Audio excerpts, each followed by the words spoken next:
இது வந்து ஒரு இம்பார்ட்டண்ட் வீடியோ. இப்போ ரீசெண்டாக வந்து ஜிஎஸ்டி கவுன்சில் மீட்டில் வேரியஸ் ரேட்டு வந்து சேஞ்சஸ் பண்ணியிருந்தாங்க. மேக்ஸிமமான ப்ராடக்ட்டுக்கு வந்து ரேட்டு வந்து ரெடியூஸ் பண்ணியிருந்தாங்க. ஒரு சில ப்ராடக்ட்டுக்கு வந்து ரேட்டு வந்து இன்க்ரீஸ் பண்ணியிருந்தாங்க. இது சம்மந்தப்பட்ட அப்டேட் வந்து உங்களுக்கு தெரிஞ்சிருக்கும். இதோட தொடர்ச்சியாக வந்து எம்ஆர்பி சம்மந்தமாக வந்து மத்திய அரசு வந்து ஒரு அறிவிப்பு கொடுத்துருக்காங்க. அதுதான் வந்து இப்போ நீங்கள் ஸ்க்ரீனில் பார்த்துட்டு இருக்க இந்த சர்க்குலர். இது யார் வெளியிட்டிருக்காங்க அப்படின்னா government of India, ministry of consumer affairs, food and public distribution. இவங்க வந்து ஒரு சர்க்குலர் வந்து எல்லா ஸ்டேட்டுக்கும் வந்து வெளியிட்டிருக்காங்க. 22 செப்டம்பர் 2025க்கு அப்புறம் வந்து இந்த நியூ ரேட்டு வந்து சேஞ்சஸ் ஆகுது. இப்போ ஏற்கனவே வந்து வணிகர்கிட்ட மேனுஃபேக்சர்கிட்ட வந்து ஓல்டு ஸ்டாக் வந்து இருக்கும். அதோட ரேட்டும் நியூ ரேட்டும் வந்து கண்டிப்பாக வந்து வெரி ஆகும். எம்ஆர்பி ப்ரைஸ் வந்து சேஞ்ச் ஆகும். இது எம்ஆர்பி ப்ரைஸை மானிட்டர் பண்ணக்கூடிய டிபார்ட்மெண்ட் தான் வந்து தி கண்ட்ரோலர் ஆஃப் லீகல் மெட்ராலஜி. இவங்க வந்து எம்ஆர்பி ரேட்டு, மெஷர்மெண்ட் அளவு இது எல்லாத்தையும் வந்து இவங்க வந்து டைரெக்டாகவே வந்து மானிட்டர் பண்ணி கண்ட்ரோல் பண்ணுவாங்க. இவங்க வந்து எம்ஆர்பி சம்மந்தமாக வந்து ஒரு அப்டேட் வந்து கொடுத்துருக்காங்க ஜிஎஸ்டி ரேட்டு சேஞ்ச் ஆனதுனால.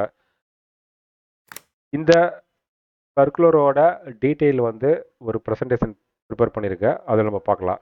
56வது ஜிஎஸ்டி கவுன்சில் மீட்டில் நிறைய ப்ராடக்ட்டுக்கு வந்து ரேட்டு வந்து சேஞ்ச் பண்ணது உங்களுக்கு தெரிஞ்சிருக்கும். இப்போ இந்த க்ளோசிங் ஸ்டாக்குக்கான எம்ஆர்பி சம்மந்தமாக தான் வந்து இந்த சர்க்குலர் கொடுத்துருக்காங்க. இப்போ க்ளோசிங் ஸ்டாக் யார்கிட்டயாச்சும் இருக்குது அப்படின்னா அவங்க எப்படி அந்த எம்ஆர்பியை டிஸ்பிளே பண்ணணுங்கிற சம்மந்தமாக தான் வந்து இப்போ நம்ம பார்க்க போகிறோம். இது யாருக்கெல்லாம் அப்ளிகபிள் அப்படின்னு பார்த்தீங்கன்னா manufacturer, packer, importer of the pre packed commodities, இவங்க எல்லாருக்குமே வந்து அப்ளிகபிள். உற்பத்தியாளருங்கிறது அந்த ப்ராடக்டை உற்பத்தி செய்கிறவங்க. பேக்கிங் செய்கிறவங்க வந்து இந்த தயாரிப்பை வந்து பேக்கிங் செய்கிற நிறுவனம். இறக்குமதியாளர்கள் அப்படிங்கிறது வந்து வெளிநாட்டு தயாரிப்புகளை இறக்குமதி செய்கிறவங்க. இந்த புதிய எம்ஆர்பி ரூல் என்னன்னு பார்த்தீங்கன்னா இப்போ இந்த ரேட்டு சேஞ்சினால எம்ஆர்பியோட ப்ரைஸ் வந்து சேஞ்ச் ஆகும். ஏற்கனவே இருக்கக்கூடிய அந்த பழைய எம்ஆர்பி மேலேயே வந்து புது எம்ஆர்பியை ஒட்டக்கூடாது. அதுதான் வந்து ஃபஸ்ட்டு கண்டிஷன். ஏற்கனவே பழைய எம்ஆர்பி இருக்குது அப்படின்னா அதை ஓவர் ரைட் பண்ணாமல் நியூ எம்ஆர்பி வந்து அந்த ப்ராடக்டில் வந்து ஃபிக்ஸ் பண்ணணும். அடுத்த கண்டிஷன் பார்த்தீங்கன்னா ஒரு சில ப்ராடக்ட்டுக்கு வந்து ப்ரைஸ் வந்து இன்க்ரீஸ் ஆகிருக்கும். அந்த மாதிரி இன்க்ரீஸ் ஆகும் பொழுது கவர்மெண்ட்டு இன்க்ரீஸ் பண்ண அந்த டேக்ஸோட டிஃப்ரெண்ட் மட்டும்தான் வந்து ப்ரைஸோட இன்க்ரீஸில் இருக்கணும். இதுவும் வந்து தெளிவாக வந்து எல்லாரும் புரிஞ்சுக்கிற மாதிரி வந்து ஓல்டு ப்ரைஸ், நியூ ப்ரைஸ் வந்து ஃபிக்ஸ் பண்ணணும். அதே மாதிரி ப்ராடக்ட்டுக்கு வந்து ரேட்டை வந்து ரெடியூஸ் பண்ணியிருந்தாங்க அப்படின்னா கவர்மெண்ட் வந்து எவ்வளவு வந்து ரேட்டு ரெடியூஸ் பண்ணியிருந்தாங்களோ டேக்ஸு ஃபுல் பெனிஃபிட்டாக வந்து கஸ்டமருக்கு வந்து கேரி ஃபார்வர்ட் பண்ணணும். ரேட்டை மட்டும் சேஞ்ச் பண்ணிவிட்டு பேசிக் ப்ரைஸில் அட்ஜஸ்ட் பண்ணிட்டாங்க அப்படின்னா வயலேஷன். இதை மானிட்டர் பண்ணுறதுக்கு செப்பரேட்டாக வந்து ஆன்டி ப்ராஃபிட்டிங் டிபார்ட்மெண்ட் இருக்குது. ஏற்கனவே இருக்கக்கூடிய எம்ஆர்பி ப்ரைஸ் மேலே நியூ எம்ஆர்பி ஒட்டக்கூடாது. புதுசாக வந்து எம்ஆர்பியை வந்து பிரிண்ட் பண்ணணும். செகண்ட் வந்து ப்ரைஸ் இன்க்ரீஸ் ஆகிருக்கு அப்படின்னா அந்த டேக்ஸ் டிஃப்ரெண்ட் மட்டும்தான் இன்க்ரீஸ் ஆகிருக்கணும். அதே மாதிரி ப்ரைஸ் ரெடியூஸ் பண்ணியிருக்காங்க அப்படின்னா அது எவ்வளோ ரெடியூஸ் பண்ணியிருக்காங்களோ அது டிஃப்ரெண்ட் வந்து ரிவைஸ்டு எம்ஆர்பியில் கண்டிப்பாக வந்து காமிக்கணும்.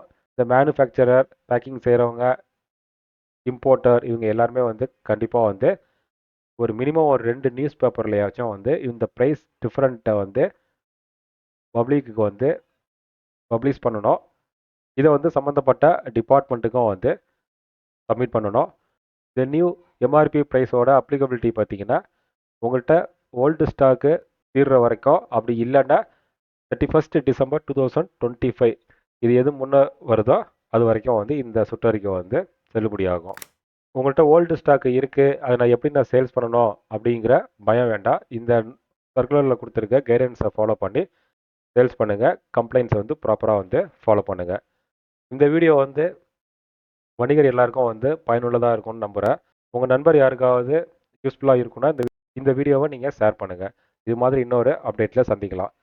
நம்ம சேனலை இப்போ தான் நீங்கள் ஃபஸ்ட் டைம் பார்க்குறீங்க அப்படின்னா மறக்காமல் வந்து சப்ஸ்கிரைப் பண்ணுங்கள். அது மட்டும் இல்லாமல் நம்மளோட டெலிகிராம், வாட்ஸ்அப் கம்யூனிட்டி குரூப்லேயும் வந்து நீங்கள் ஜாயின் பண்ணிங்க. இந்த குரூப்பில் வந்து ஃப்ரீக்வெண்ட்டாக வந்து டேக்ஸ் சம்மந்தப்பட்ட அப்டேட் எல்லாமே வந்து ஃப்ரீ ஆஃப் காஸ்ட்டில் வந்து ஷேர் பண்ணுறோம். இது மாதிரி இன்னொரு அப்டேட்டில் சந்திக்கலாம். தேங்க்யூ.